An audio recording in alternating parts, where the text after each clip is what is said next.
Okay. Congratulations, both teams. The winner on a 2-1 decision is negative from NYU. Okay, I sat. I think that the capitalism critique has like a lot of explanatory power in terms of like a wide range of phenomena in the world. Like you pretty much are winning a lot about it. It can explain the prisons, it can explain the schools, it can explain all the different shit. But I don't think you have any strategy for change, and I think they kind of push you on this a bunch of times during the round. They're like, what the fuck do you do with this? What the fuck do you do? And you're like, well, this is the place we got to start. We got to start with structural analysis. It's important to start with structural analysis, but there's really no like solvency card or like argument being made that's like, you know, there's an anti-capitalist movement around the world right now that's doing something, or that like we can, you know, that there's a possibility of us changing these structures of capitalism through focusing on this like structural analysis, or that like here's how this could get actualized. And I think that like the couple points in the round where they kind of press you on like what the fuck does this mean, like what does anybody actually like do with any of these things, that y'all don't really have too much to say. Which means that there's no real time frame on addressing any of the violence that you can explain about the world. Like you can tell me what's going on in schools, you can tell me what's going on in prisons, but if I'm like, all right, so what do we do about the prisons? What do we do about the schools? Your answer is like, once caps go on, they'll be better. And to me, like that doesn't really do it. And so like to me, so the subsequent impact of that is that it really defers all of these like questions of like value to life and agency and inclusion into this like really nebulous future where it's like, yeah, like it might be true that you've got no place at the discussion table right now, but you will once it all gets fixed, and it'll get fixed, you know, once you know, all the people who are already included, once we fix it. Don't worry, we're on top of it. And they're like, but we don't have any place in this discussion. Like, you know, there's literally no point of access. And the 2NR is like, that really just doesn't matter. And I don't know. I think that does matter. I think that the AF wins that there's a chance that inclusion of difference into an educational space like this one could, one, make it a better community that might be able to address structural violence a little better by having, like, you know, some people involved in it who currently are not able to get involved in it for various reasons. And B, is a survival strategy for those people that produces value in their lives. I'm especially persuaded by the 2AR claim that if it's true that like you're like no value to life within capital, fucking like can't have value to life until all this stuff gets addressed, that like in a practical sense that basically amounts to telling Brian that like that there's really that like there's no possibility for you to like feel good in any of these spaces until capitalism gets fixed. Which is not something that I'm comfortable with, and I'm just like pretty persuaded by the 2AR claims that if that's like the consequence of this philosophy, that's fucked. And if it's not, then there's probably value to the affirmative in terms of being able to like express you know, agency within a space, and even if it's just a personal survival strategy. But I do also think that they are winning like the kind of larger collective argument that this is an important prerequisite to community and organization. And so that's my decision. Okay. So at the end of this debate, I evaluate these two positions as the affirmative, affective process to create new models of education, to challenge the ways in which dominant curriculums have materialized to create forms of structural oppression on, as it is explained later in the debate, intersectionally affected bodies, and the negative critique to be a criticism of the material focus of the performance of the 1AC, there's, I put that in the wrong area. But I end up voting neg that the neg is able to create an educational model that is critical of how neoliberalism permeates, in this context, educational spaces, and has potential spillover that works in and outside of the debate space. So functionally, top level, like K solves the AF, there's a disad turns case. I'm not entirely sure because it's not impacted particularly kind of like this like nebulous impact framing in the bottom of the 2NR. But whether I vote on this defensively or offensively, I also think there's a dropped you get stuck in debate claim, which only serves the negative, which is this like pseudo-liberation argument. And I just don't think that I think like an explanation of what your AF would look like, what kind of politics that would materialize to, or what kind of politics, like why,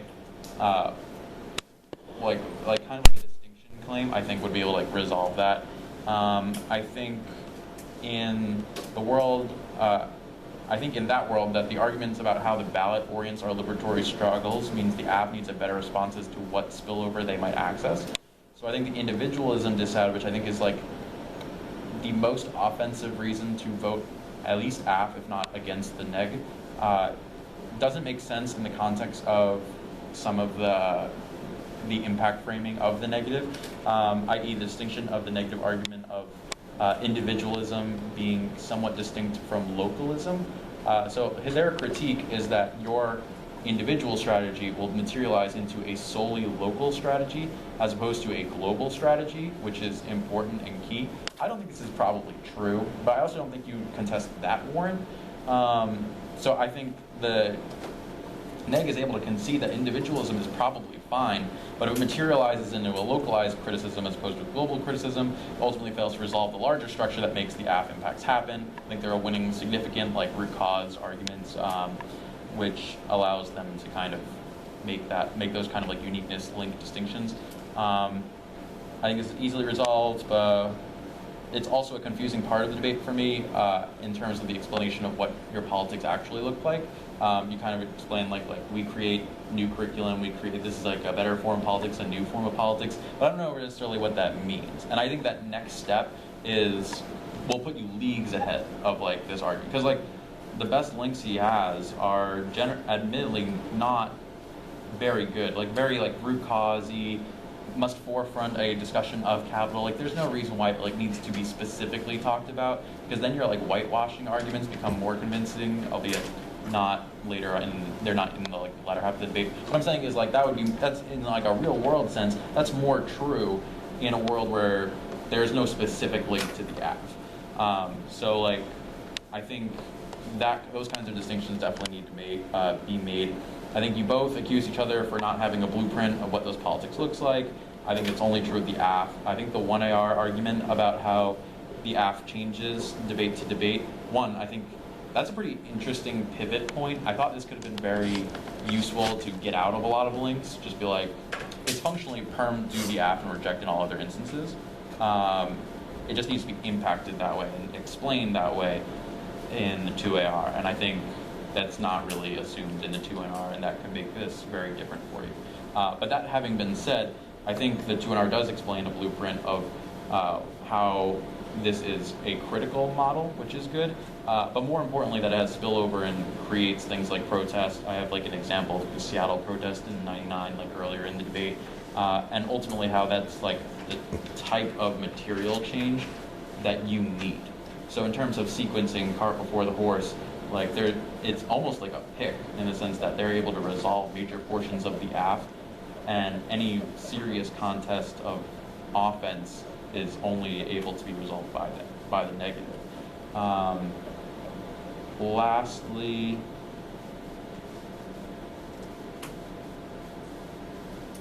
I already said that. Okay, this was a major thing. I heard it in the 2NC, I was oh, that sounds interesting. I heard it in 2NR, I'm wow, this is very, very dangerous. And this is fundamentally the first reason as to why I moved to vote neg. I think that the top of the 2NR argument is dropped, 1, and 2, devastating. And it's a question of if the AF is to materialize, not just in this space, but in other educational spaces, what would it look like? And I have flowed, it would create things like special programs and new requirements, both of which force teachers to kind of submit to that, which makes, once again, more terrible teachers, which your entire, not entire 1AC, but different portions of your narrative speak to in terms of how bad teachers follow current curriculum models and whatnot. It's just these models and these plans in the current structure in terms of how they exist will create more of the status quo, and that, it is a huge case turn. And I don't think there's an on-face answer. I definitely think there needs to be. You didn't the 1 and 2 argument that we're making about how the educational system is already set up to disincentivize students of color in the classroom is not a reason why their educational model is already assumed over the app. We've already assumed that status quo educational models are fucked up and obviously more. Yeah, no, and that's literally all I need. Is I think this app is dope for almost like any criticism that's going to hit it, and it's obviously just going to impact turn framework, right? Like that's the nature of its construct. Like, I think a lot more explanation of that argument earlier on in the debate is exactly what I was expecting to happen. I just don't think it was like really there. And I think like you need to just be like, we're the, you know, if I don't know if this is like a we're the alt to the K or we're sequencing question, but I think just like in terms of counter-hegemonic educational curriculums are assumed by the AF and called for. We have not isolated a specific one. So the Giroux portion of the criticism is something that we advocate for. Thanks for coming out. You probably could have just said perm in the 2AC. Yeah, one answer, just be like, yeah, that's good. all That's honesty, good. Love it. in all honesty, like a perm goes leagues. Like any kind, like I'm thinking of different kinds of perms, and I think they all make sense. Just directly the word perm, or I mean, like No, I think the way that it happened, like I got like Plato perm, but like I vote on like substantive arguments. So I'm like actually thinking about this. Like when I went to the bathroom, I was thinking of the 1AR, and then like after the debate, obviously thinking of like through the 2AR in terms of like embedded clash 2, and like I think you have the tools to create functional perm arguments. I don't think they're being impacted and warranted in a way that allows me to vote on them like they are. So for example, he never says the word pick or floating pick, but I understand the alt to operate as such because of the way he's explaining it. Similarly, I'm looking for that place on the flow where I could vote on the perm because I think your app is a giant perm, but I don't think you're explaining it in the 1 and 2 AR as such, and I think that hurts you in this debate. I just wanted to speak very quickly to this curriculum argument. I really like that. Obviously, 2 and R arguments what I vote on. As an aspiring and hopefully non-terrible teacher, I was thinking of different educational models that exist. So, like, you know, there's various different like counter-normative models. If I'm not exactly sure how it would look like. I think it's the second step of that particular argument.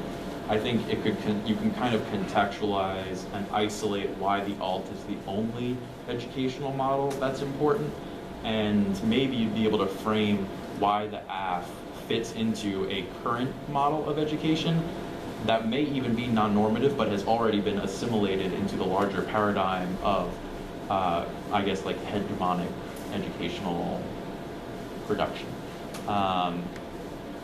Because there are fairly non-normative educational models. I don't remember their names.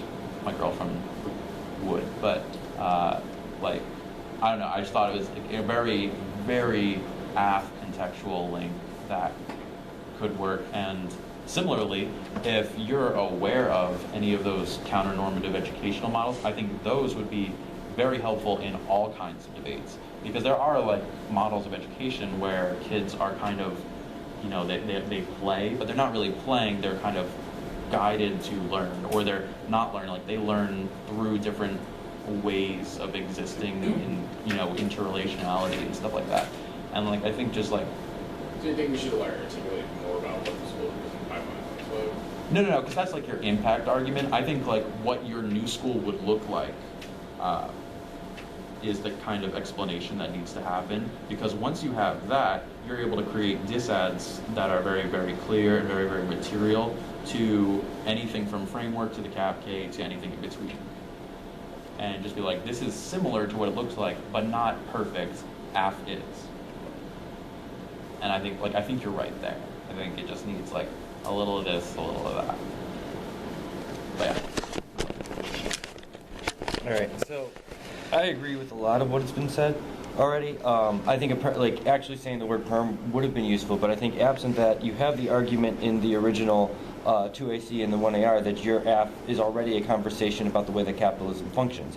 And I think that it'd be useful throughout all of the speeches, sort of going back to the points in the 1AC where you are talking about how capitalism functions, right? Like I specifically remember the question of like the way that food stamps were only able to buy like unhealthy food and stuff like that, and the way that capitalism caused teachers to, you know, to respond accordingly and things along those lines. So that way you could make it so that way it's like you are a discussion of capitalism. So when you allow for the identity conversation to come in, it's already doing that coalitional building that they say is necessary, opposed to what ends up happening in this debate where the affirmative is very much like, we need to interject these personalized stories, we need to interject intersectional analysis, but I think the negative's doing a good job of sort of explaining how that fractures movements because we're then focusing on the differences opposed to the threads that bring us together that are similar. And I think that there's a lot of threads that the affirmative brings up that creates a similarity between the way that different identities end up being oppressed, right? You're already talking about the way that race and ableism intersect with the way the school society operates and the way that class, goes together. So I think that the 1AC is probably a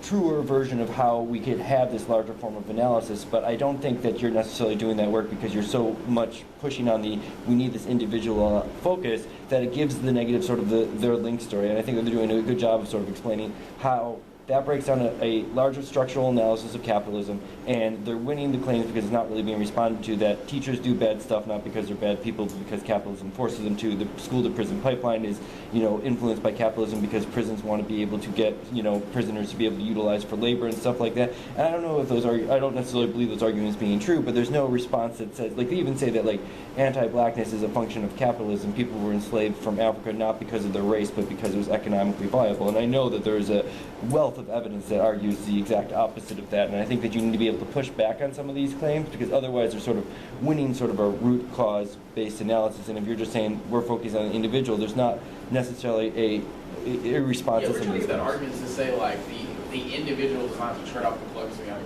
collective of individuals, right? So like it's not an individual like strive towards like self-preservation. That actual line doesn't show up till the 2AR, and I think that is the line that could have been the perm, is that there's no fucking trade-off between looking at yourself and joining in collective struggle. That's inane. You don't think the last line was there, the collective of individuals, or like that? Because we definitely like. Yeah, I think it's a footnote that's going throughout the entirety of the debate. I just don't think it's like the centerpiece that it needs to be. They don't. So they don't have.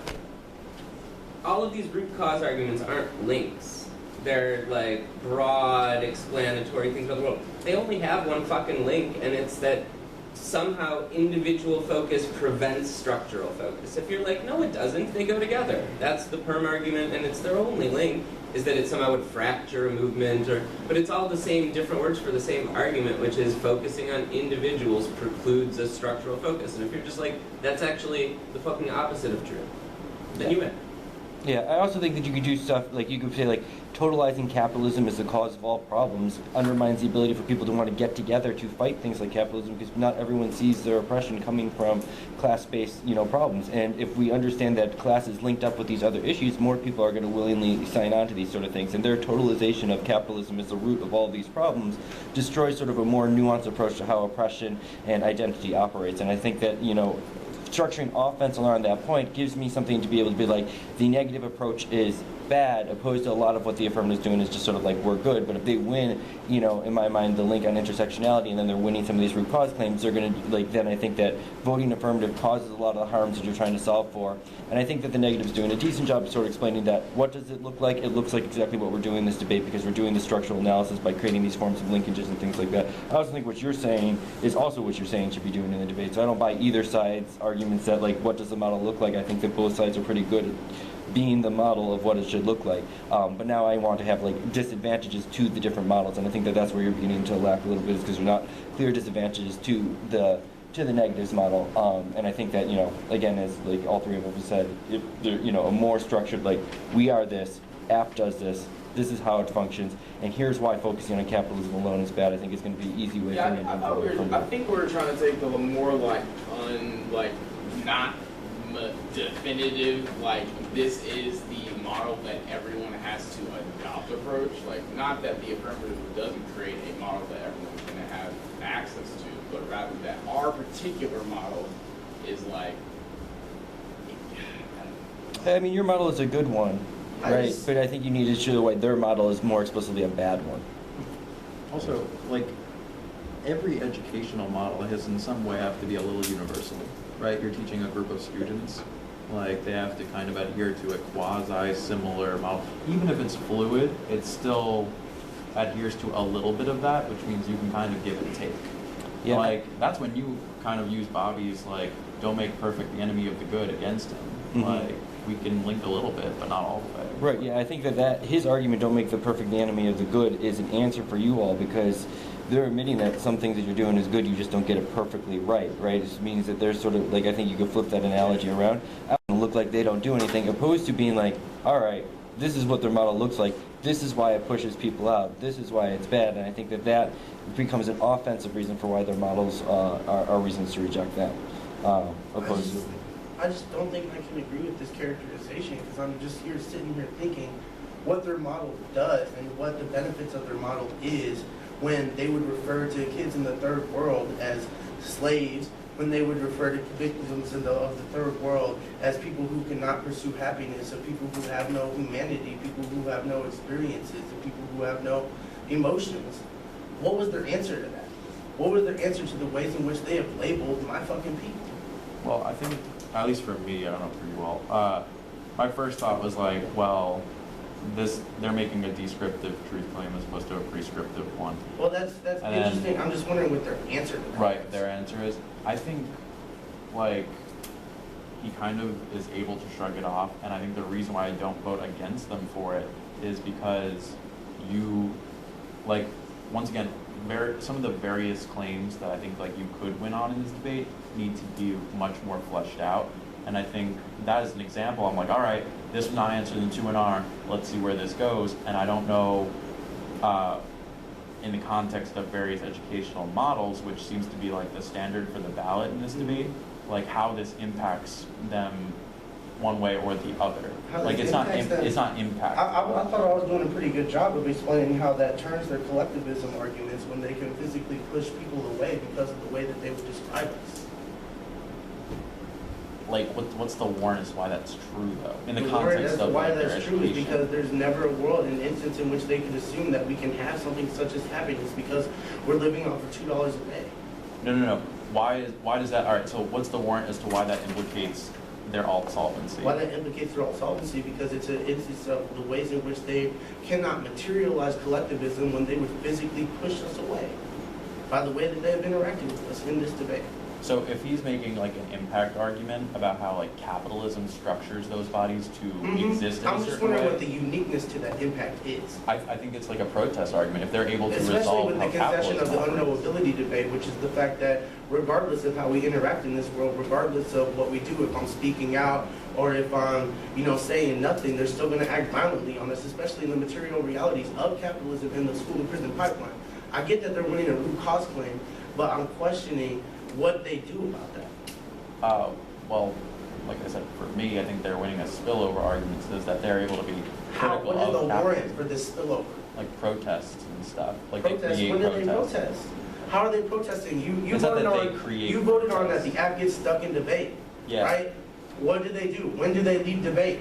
Why is it up Like- to us? Why is the earnest on us to have to leave the university and go out there and protest? It's not that you have to, it's just a question of whether or not you do or don't. Like, you don't have an explanation as to whether you do. But to answer your original question, the reason why I think that they might be able to access the spillover claim is because they're able to make an argument that indicates that being critical of capitalism now has specific ramifications that spill over into revolutionary sense. Now, How?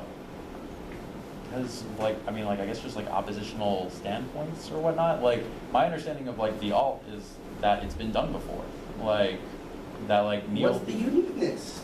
Well, I think they're winning topic-specific links. Like, this is becoming. Topic specific links? Or sorry, case-specific links. But I Case think. specific links. Let's go to those links. Which links? I think we're kind of going in a circle here. Like, to answer your original question, like, the reason why I don't vote on the like they dehumanize people of the third world is like, I don't think you. I mean, I'm not going to speak for our fellow judges, but I don't think that you impact that argument in a way that implicates alt solvency. I think, at least for Joe, there's similar like explanations of like, alt solvency that allow, they're like, this is what we do, and then this is When why did they what you do do is it? bad. When did they protest? Where is this protest at? When did I get the flyer? They don't say that. They don't say. They say protest is something that could take place outside the round, not what they're doing in the round. They say what should be done in the academy is performing a structural analysis of how capitalism functions and create these Okay. forms of analysis.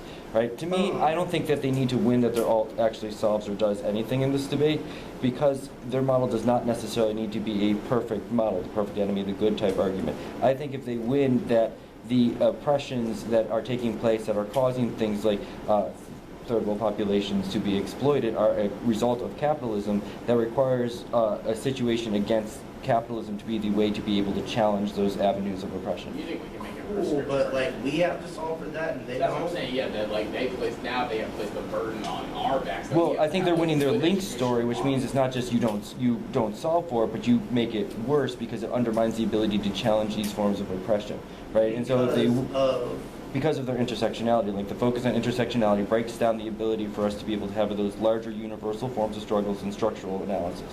I think with that link, it means that you end up replicating the forms of violence. So even if their alt doesn't solve, voting for the affirmative perpetuates these negative consequences, which is why I think that if there's more of a direct response to the intersectionality or a permutation or a better defense of how the 1AC engage with those structures of capitalism to create that larger form of collectiveness, I think you check back against all of that, and then it's very clear to me why your model is a better way to be able to engage these forms of violence, and then the argument that you're referencing becomes a reason for why, not only that their model fails, but a reason for, an explicit reason for why this universal collective idea shuts down the ability to pay attention to unknowable identities, right? And so I think that the failure to directly be able to attack that link makes it difficult for the arguments you're pointing out to become offensive reasons to vote for you. But I think that you are correctly identifying the arguments that I'm spending time thinking about that I would vote on. But I think you need to be able to interact that with the single link story that they're putting throughout the entirety of the debate, because I don't see as much of a universal focus on cap bad and intersectionality being necessary. It becomes we just sort of need this individual. And I think they're doing good analysis sort of explaining why it creates a trade-off that I'm not getting a sufficient response to on my side. All right. And then my final question is just the whole ballot validation disad that the 1NC read. I get that he didn't really go for it in the 2NR, but what was their like what can I do to make that a better way to frame the debate in terms of their double term? Every time everyone talks about ballots in debate rounds, it just pisses me off. I know. I just don't care. I'm like completely over caring about anybody talking about ballots. Exactly. So what can you do to win on it? Nothing. It What can just they do to seems- win on it- it? Nothing. I'm just wondering like why the burden is on us to live up to these double standards that the negative has provided and is extended through the 2NR. Yeah, I don't vote on that argument, to be clear. Ballot verification? Mm-hmm. The idea that the ballot is somehow a validity or a vehicle of validation as they've been framing it. Yeah, I think that something that you might be able to do to win on it is sort of like the way in which... Which produces ressentiment and reaffirms systems of oppression. Right. Yeah, I mean, it sounds dumb to me. So, So, like, exactly. So I'm like, if are you that's asking like what answers? no, I'm asking how they resolve that dissent that they read against us, They don't and know. how voting for the negative is not the same validation that they indicated was the top level link of this debate. Well, I think there's two things. One, I don't think he goes for it. So it's like it doesn't impact him negatively. Okay. Two, and the second thing was, I think the most I understand in terms of how ballots are implicated in the 2NR is, he says role of the ballot question, but really it's just impact framing. Yeah. Is what he said, is what I interpret that argument to be. Yeah, and then I'm sorry. It just Oh, no. it goes back to this like I'm not trying to be aggressive to y'all. No, it's cool. Like this is just Yeah, I don't hear you You know what I'm saying? I'm a aggressive. debater. Be aggressive against Joe anyway. No. Fuck you, Joe. What was I saying? Oh yeah.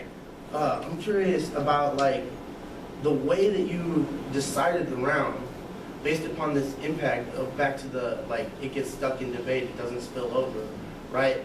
But yet all of your decision, your like the ways in which you have decided this round seems to be stuck in this like debate mindset, this like validation, this sort of circular, move on to the next round, get these ballots out, win offense at all costs kind of thing. Like I get that this isn't an argument, but I'm just wondering how y'all, how you can quantify that decision at that point in time. Well, quantification's a little different. I think the way. Yeah, I might have just used the wrong Right. word. No. You might be right, but I'm saying is like I guess the way like I explain the link differential is like the best way I've ever heard this explained is that like they don't need the ballot. Is that they are a criticism of you if they prove that you're a bad idea, then in terms of win-loss, I assign you a loss by like default. So it's not necessarily that it becomes a question of, it's really, really just a semantic distinction, but I think like it's that like, you know, they didn't lose or they, you know, something to that effect. I don't really know, because, you know, kind of leaning on what Jake said, it's like ballot affirmation questions or they're just kind of vacuous. Exactly. Yeah, I mean, I think that, when they ask you why the ballot, you do say because it validates, right? Like in the cross-examination, right? You give this, like, the ballot's importance and validation.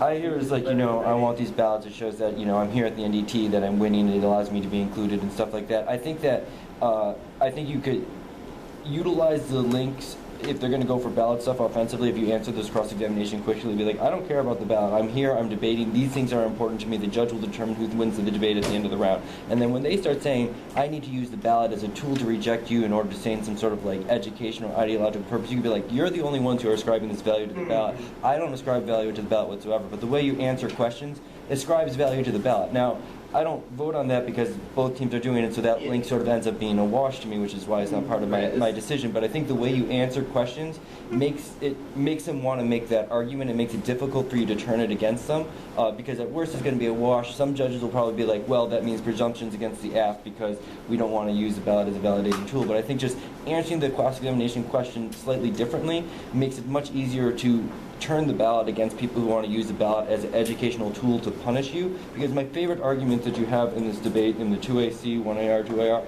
is the argument that they force you to write the paper about capitalism, right? And I love that argument because, like, you know, with kids in the Common Core, the way that they're coming home being like, you know, we have to do spelling tests, one word per sentence. And, you know, one time my daughter wrote a poem using all the spelling words in. She had to stay in for recess because that was not the way it was supposed to use. And it's just because this is the model that they told, right? And so I think utilizing that shows how they're using this ballot as this corrective tool of punishment that is the exact model of education that you're indicting. And I think that becomes much stronger if you don't care about the education of the judges, because we're not here to educate you, right? We're here to adjudicate a debate round. And so it's really you inspiring, like you two are the ones who are motivating the education debate space, teaching the people in the room. And the ballot is not a tool to validate your existence, nor is it a tool to punish or reward you. It's a decision of who did, you know, the better debating. And as soon as they start turning the ballot into a punishment in order to say you didn't do it right, that activates all of your, this is the fucked up curriculum that we're talking about stuff, which is my favorite argument that you have in this round,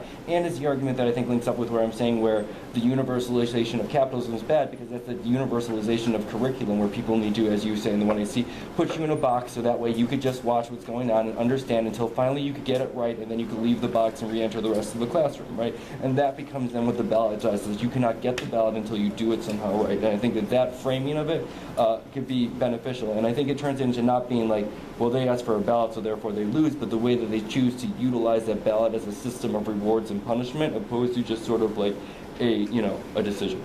That's what I'm. Question. Any like just real things I can do to like make this debate better earlier on? I got some. Yeah. But I want to talk to y'all. For sure. Yeah, I think you need to. I'm waiting for you to Yeah, stop talking. I think you need to save some prep time. Yeah. I think that 2AR would have been a lot better if there was a minute or 90 seconds of prep. Like, I think that there was a lot that was in the 1AR that just didn't get fleshed out in that 2AR. And I think just a little bit more prep time. And I think it really starts in the 2AC. Like, I mean, they ran CAP and co-ops. You should be ready for both those debates, and you had 2:30 left after the 2AC. Yeah, I should have So it's just just used like the first minute of my 2 hours. It wasn't Yeah. the cap or that. It was literally Yeah. I didn't want to Right. Right. Yeah. You just don't need that amount of prep for what this 1 and C was, in my opinion. Yeah, I agree. I didn't know the 2:30 was. I was like, fuck. Yeah. It was, Yeah. So prep time management is a skill you should take away from this, I think. Jake sounds like he has real substantial stuff, so I'm only going to leave you with the one thought that I had was do less in the 1AR. I think argument selection allows you to develop those arguments more, and it also allows you in the 2AR to select of the shorter list the 1 or 2 arguments that you want to use to frame out the 2NR. Yeah. I just want to have one piece of advice for NYU. I don't know if this like happens at all, because I know you love to hate CAP, But like, if people make like whitewashing arguments, like, I don't know why you wouldn't just say like, we're racialized bodies, and probably means that we're like at least somewhat sensitive to those qualms, or even gendered bodies, for that matter. It's like probably means that we're sensitive to the claims, but we're still able to foreground a discussion of capitalism. That means we're the leaders of the movement. People of color aren't necessarily in the back because we're the leaders, right? Like, you're a person of color. Like, so yeah, that's among the things that I'm gonna talk to them about. But like, Christine, there's like moments in this round where I would have fucking loved it if you just like, Christine, you're like, talk to me like I'm a white dude more. Keep talking to me like I'm fucking Richard Nixon. Like, talk to me like I'm the one who's in charge of systems of power. Oh yeah, I did that. I did fucking capitalism. Like, because they uncritically throughout this entire round talk to you both like you are white men. With 100%. I mean, right? Like, they're interrupting you in cross-ex and shit, and like acting like that's cool because you're silencing them because you've got power over them because like, oh, you want to ignore the only black man in the round, right? Like, it's like a shit that gets said. What about ignoring the only woman in the round? right. Right? Is that not a fucking problem to anyone? Like when he talks about like the third world, like, feel abrasive. I mean, I don't know where you all are from. Intersectionality arguments, though. It would mean, I mean, at least in the way I would explain it if I were you all, it would mean that they solve intersectionality. It could still be a link, but they're able to solve the residual impacts of various forms of oppression. ASU reads some really good stuff on model minority mutiny. Their evidence is really good. That would have been such a clear, like, crush here. I think, like, if you had just come back with that and been like, okay, so you make the assumption that we are the dominant, like, group in anything because you look at us and our bodies and see whiteness. That's a fucking problem. You should lose. Right. Now, I do think that there might be some tension with the other cap arguments, I but think you we could would do that. definitely have that debate Yeah, now. I think that cap argument, then you could be like, this is the way that we're performing mutiny in order to be able to utilize our racial identities to be able to come up with the ways that we create larger coalitional struggles or something like that. But there could be tension there. But I think that evidence is really good, and you can make use of it. So, sorry. That's all that I gotta say, and most of the rest is just Thanks for judging. yeah. Mm-hmm. I don't think y'all lose that debate because the literature is like one-sided. I think you would lose that debate because of the way that you performed it. Mm-hmm. And for me, like, it would have been really, really clear. Like, as of the cross-ex of the 1NC. I'm sorry, I got a little bit offended know, when she called the 1AC just a simulation of an orgy. Yeah, all right. We'll talk about that in a second too, because I don't think that, like, I'm not sympathetic to the style that's like, fuck Baudrillard. What does Baudrillard have to say about my world? Because the goddamn truth is that I think reading the important texts like fucking Marx and Fanon and Arrigara and Baudrillard and Foucault are important to have an understanding of our historical situation, and you can't just like cherry pick which of those authors you think are important to understanding the world and like which ones are like just some fucking French dude who like, who fucking cares about That's how they contextualize it. I never devalued. No, but I think you are when they did that for me. I think you did actually, Brian, because I think that the way that the thing that you just said now, when they're like, they called the 1AC a fucking like orgy or whatever, that's not what they did. You are either deliberately misrepresenting. I've read the transparency. All right, then you're deliberately misrepresenting the evidence. That's not deliberately misrepresenting the evidence. It's either you don't get it or you're indicate that misrepresenting. liberation has already occurred. I'm just curious what Baudrillard has to say to indigenous Americans. But all right, then you're misunderstanding the argument because he's not saying that liberation has already occurred. He's saying that the discourse of liberation in the West has been it's already cycled itself through. Exactly, it which doesn't is do why anything. it turns their It doesn't alternatives. do anything. Well, then that might be true as well. But I don't think that that is. And you're right about that, perhaps. Yeah, what I But- liked about the crossing, what does Baudrillard do for this round? They were not necessarily had a great answer for that, which is what the best press I thought I had on Baudrillard versus Baudrillard offers nothing. I think Baudrillard offers something, but I don't think that they did a good job articulating it. Right. But you harped on it, I think, more than was necessary because they didn't have an answer. That's fair. Right, and when you make the claim, like, the way that you're interpreting how it talked about liberation is not what the card says, right? It's not saying that liberation has already occurred and that we don't need to worry about liberation anymore. It's saying the discourse of liberation is played out, that, like, it keeps coming and going and coming and going and nothing fucking changes, and so maybe we should stop talking about shit in the context of liberation, because That's probably the reason why they should change their taglines. Okay, but I'm just saying, it's about you I'm understanding saying the this source, already and it's either... mischaracterized it in the same way. Yeah, of course they did, and, of course they did. I gotta run, but good one. Thanks. Okay. Anyway, so the very first thing that I wrote during the 1NC cross-ex, as you were cross-exing Christine, is I like you so far, don't be interrupting and speaking over the woman of color, please. That's a thing that I tend to notice. It's like part of the reason that I think that like teams like me in these debates and that I get like prepped and shit is in part because like that's, you know, a thing that I try making like the demand that like shit's embodied. Things are in the body, right? Like, and that like politics is even embodied. And their alternative is disembodied. Yeah. AKA whiteness. I'm not talking about their alternative, but I'm talking about the way that you are performing, like relative to her in particular. And I don't even know if you noticed this, but you are way more polite to him than to her. You let him finish his sentences.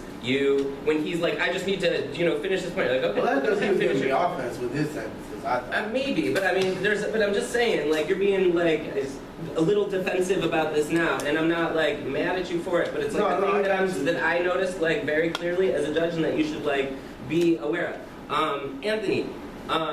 As of the 2AC, like I said, please don't take any of these comments. Like I'm just like sleep deprived and feeling abrasive, and I just rant sometimes. But it doesn't mean I don't. I like being abrasive. Okay.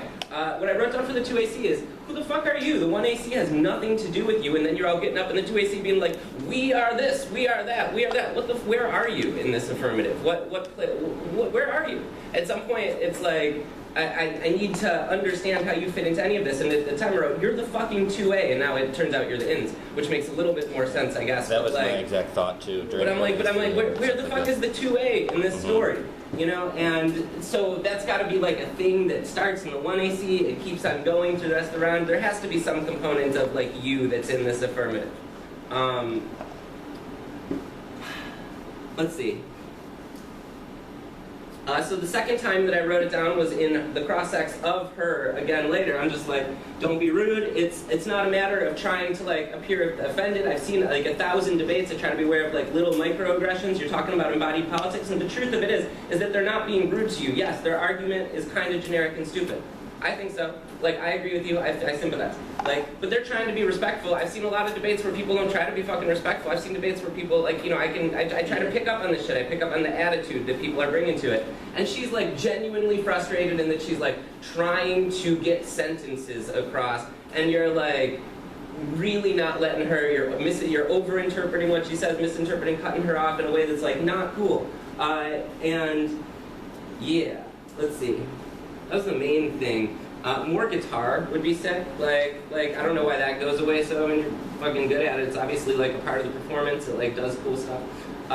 Yeah. The question. Here's the last thing I wanted to say. The question that you're asking before, like that you could, not about the ballot one. Like I said, I think that's irrelevant. Yeah. That didn't matter for anyone. But the question that you're asking before of like, I just don't understand how you can say this like in the context of like the third world and like happiness and like value to life and shit. I mean, I can tell you like the fucking answer to that, and it's like it's not going to be an answer that you like, but like this is like actually like what happened in this debate, and like what you lost on is like if we go back to the beginning of fucking like revolutionary Marxism, like Lenin and shit, the entire idea is not that like, oh, like we're gonna get everyone together and make ourselves equal and then we're gonna resist capitalism. It's that a bunch of incredibly privileged fucks who know more than everyone else are going to lead the rest of the world towards a revolution that's going to fix all the problems. The masses in the eyes of Lenin are fucking stupid. They think, and basically in the eyes of this philosophy, they don't care that you'd come and join to the table. They don't care that you come and sit and have access. They don't care about your voice because they know what the fucking answers are. They have a structural analysis that sees all the problems, and it doesn't matter if you're present or not. They don't need you for their fucking revolution. They're gonna fix the world, and then it's gonna be better for you, so sit down and shut up.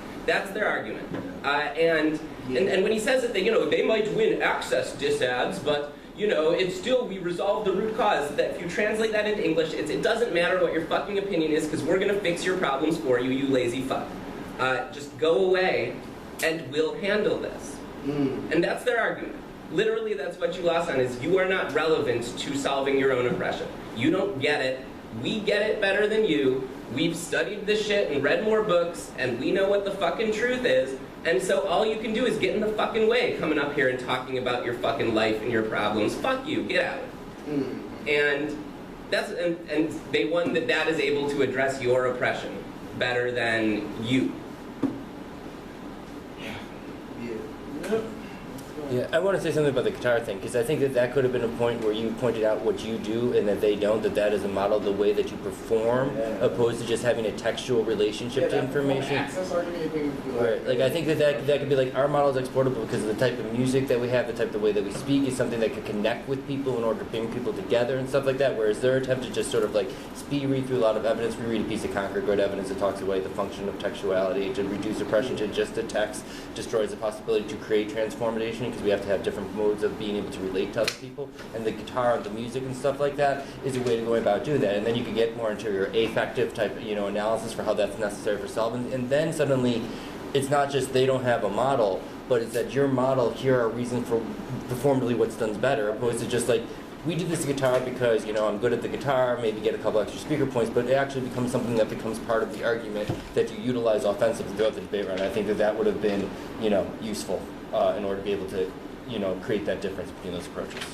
Anyway, you can boil down what they're saying to like put it at like that level of like this when they raise the question of access, be like, look, access has to be absolutely the first internal link towards any revolution. You want to start a revolution that's not accessible to the people who are getting fucked over by like systems of power? You want to claim that you're like going to fix the shit for them? You are as bad as the people who are fucking them over right now. You are the fucking factory owner. You are the fucking slave driver. Fuck you. And this is what allows the white to fill in. Yeah, absolutely. Because, if you want to get like deeper into like, philosophy and shit of it, the problem with thinking of ourselves as universal subjects who are all united in things like that is that the people in dominant groups tend to then be able to speak for the people, white gets to speak for black, man gets to speak for woman and shit like that because, hey, we're all the fucking same. And so I know what your shit is because we're the fucking same. And it's like if you want to take it to that philosophical level, you don't even necessarily have to. You can just frame it as access has to be the first internal link to any successful revolution. You want to start a revolution that's not accessible to me? Fuck you. Yeah, that's basically what I'm saying when you mean offense against the universalization of struggle, right? Yeah, Like, that's he's what I just was saying it trying better. to get at with 2AR this, gets closer. With this, they fucking fractured coalitions. They, you know what I'm saying? Well, that's a way better way to describe Yeah, it. you just That's deeper not- analysis or yeah. evidence or anything on that. I think definitely then you have my ballot. Word. Thanks, man. So, yeah, if